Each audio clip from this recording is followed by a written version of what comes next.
Hi, we have four. Hi, I do have a bit of a line going, so if you wouldn't mind getting behind that party, and I'll get you sat in just a second. Well, we were standing in line, but it's taking forever, and we're kind of in a rush. Okay, I'll get to you in just a second. Are you deaf?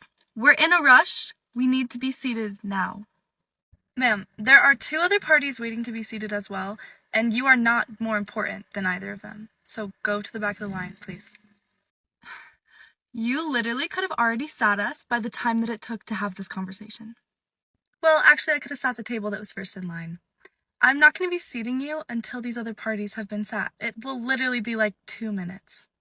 Well, we don't have the time to wait. We have to be somewhere in 45 minutes. Okay, well, just so you know, this is a full-service restaurant, so this whole process might take more than 45 minutes. No, we have to be somewhere in 45 minutes. We have to leave in about 25 minutes. So those 2 minutes really matter to us, so can you please get us seated? Ma'am, I will see you in a second, but just to let you know, you're probably not going to get in and out of here in 25 minutes.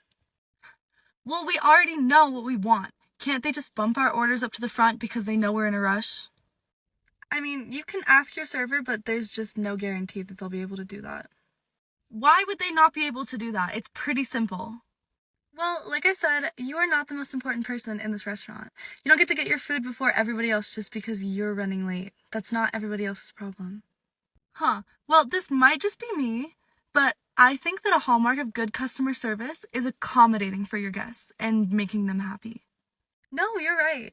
And I don't think the other guests in here would be very happy to know that they all had to wait longer for their food just because you guys wanted yours first.